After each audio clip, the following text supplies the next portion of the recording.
Hello, Dave. So glad you could join us. Thank you. Great. Thank you very much for inviting me. It's great to be here, Steve. So let's jump right into this. Would you begin by introducing yourself and your company so that everyone knows how absolutely amazing you are? Thank you.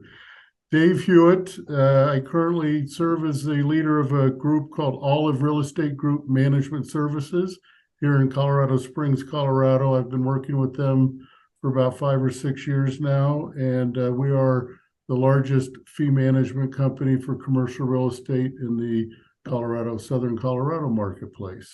Just elaborate a little bit more, your connections with BOMA and some of the other things that you do, because you're being very humble and it doesn't totally convey the expertise that you have.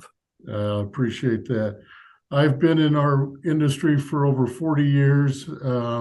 Started actually in multifamily, but I've done commercial from retail to office, industrial, virtually every product type, commercial and residential, and corporate real estate facilities, from some of the smallest clients you'd want to know to some of the largest Fortune 500 clients in that world. So I've had the privilege of doing all of corporate real estate and all of real estate types of projects and properties, and just love being in this business and working in the industry. I've also been a part of BOMA International for almost that same time, for almost 40 years now.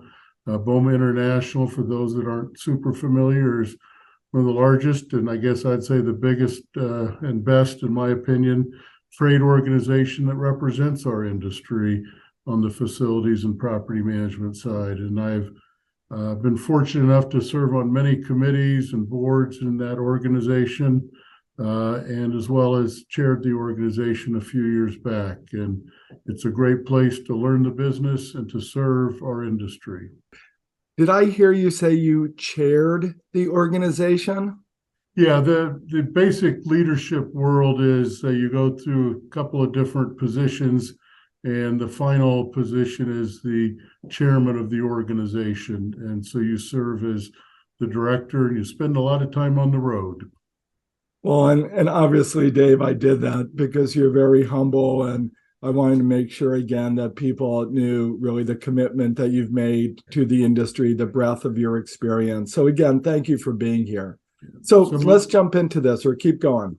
I was just going to say, some of my friends would say it's my real family is this industry in BOMA. Even my wife tells me that at times, but I do love her more than BOMA. All right, and I'll make sure that she sees at least that part of this interview, so we confirm that with her. Sounds great. So, talk to us a little bit about why you care about sustainability. You know, it's interesting. I have to go back to almost the 1980s when I first started. There really was not that word out there, sustainability, but we talked about how we save money, and we always were in the energy world, seemed to be the biggest thing and the biggest issue we could deal with. And then by the 90s, we started hearing that word energy savings, and it started to be an issue and a question for people. And so a lot of the clients I had wanted to know more about how do we save energy and how do we get things done.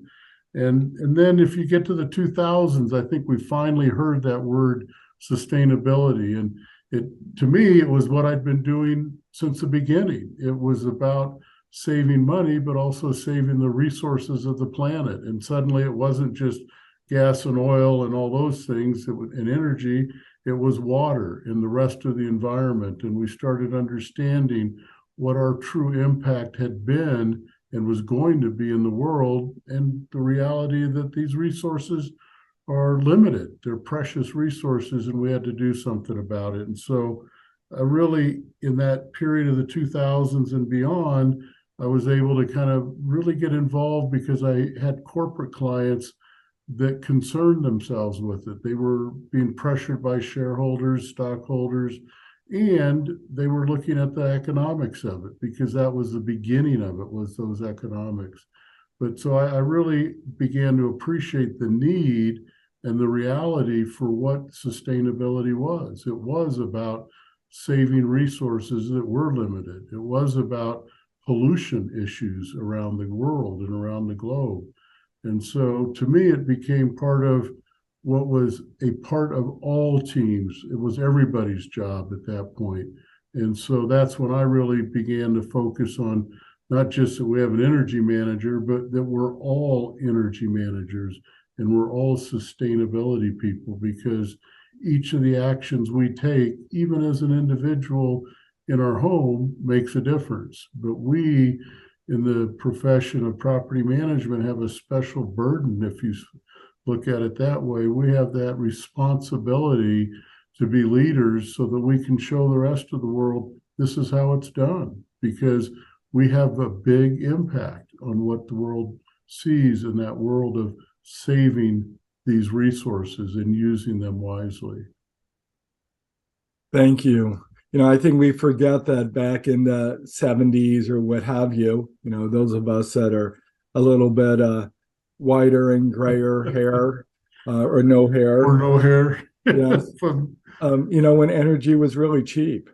And so we didn't care about how efficient things were because it was so cheap. And that certainly isn't the case today. And it's really opened up our eyes in a lot of different ways. So along that, what trends are you starting to see? You talked well about how this has evolved, but where do you think we are in the short and long term? I know your properties are dealing with a lot of different things.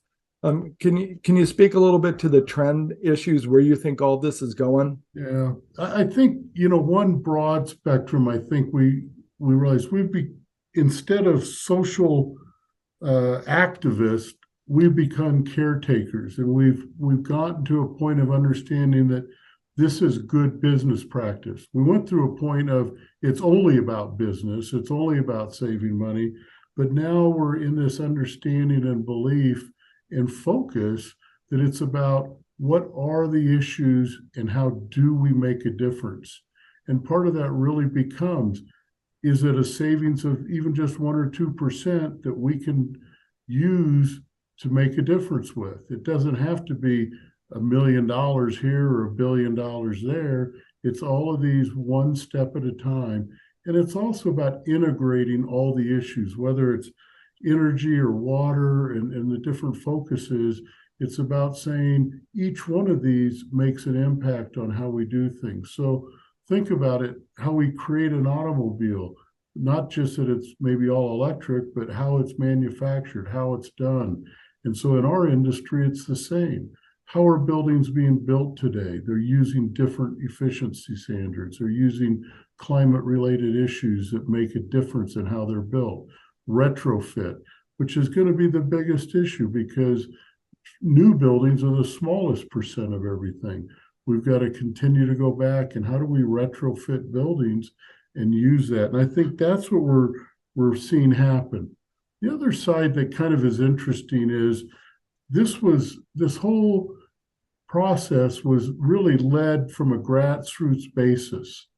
Now what we're seeing is oversight by owners, oversight by managers, but even more so, especially in the last 2 or 3 years, and I think it's going to get even greater, it's the government oversight, from the city council to the townships, to the counties, to the states, and even to the federal government.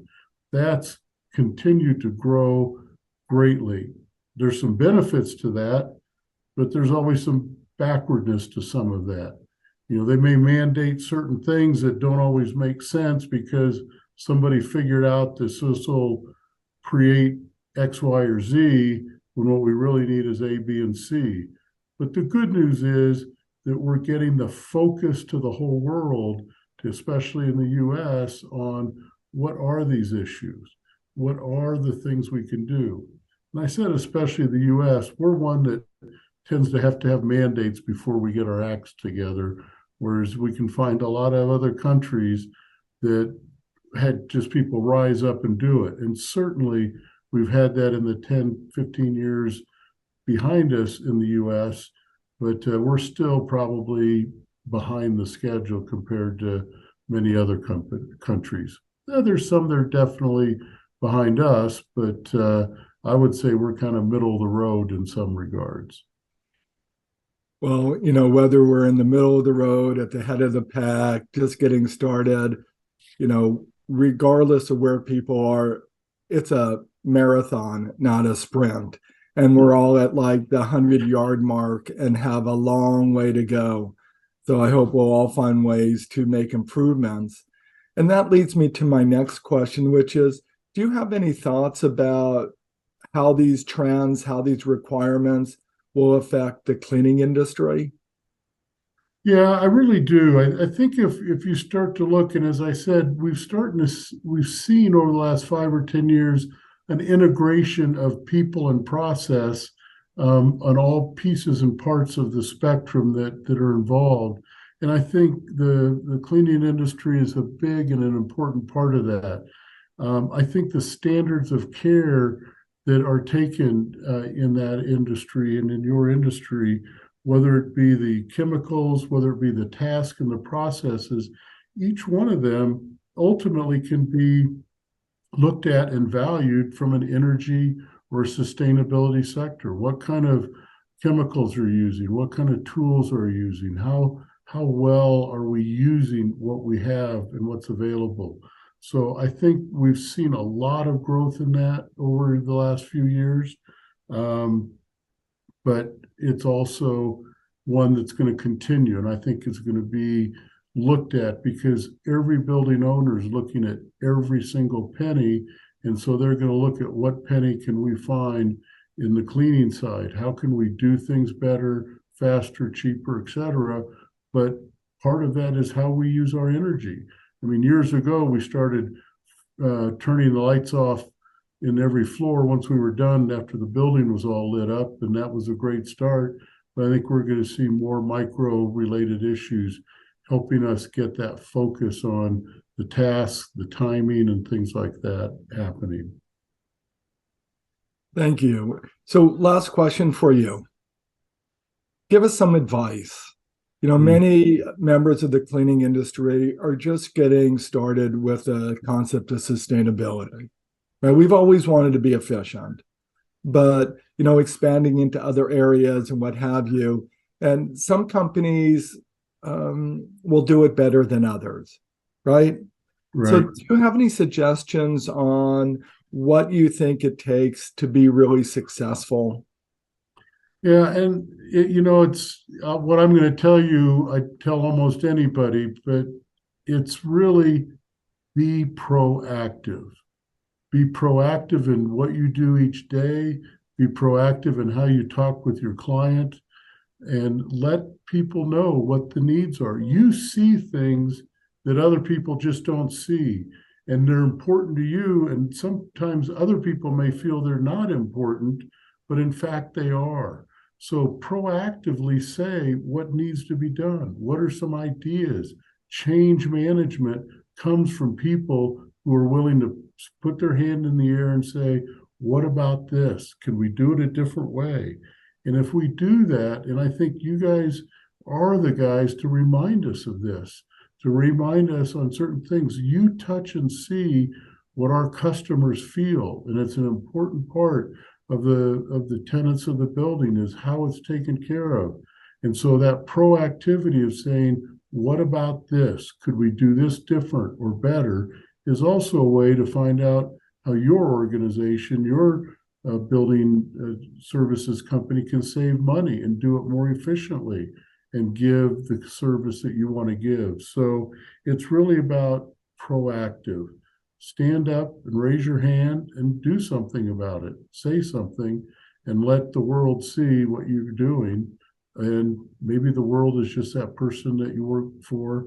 It might be that manager that's managing the building. It might be your supervisor, but be proactive, stand up and give your thoughts. Don't hide in the corner. Dave, you're awesome. Thank you very much for your time. You are greatly appreciated. Thank you very Glad much. to thank you for inviting me. Great group of people you have out there, and I wish you guys all the best. Thank you.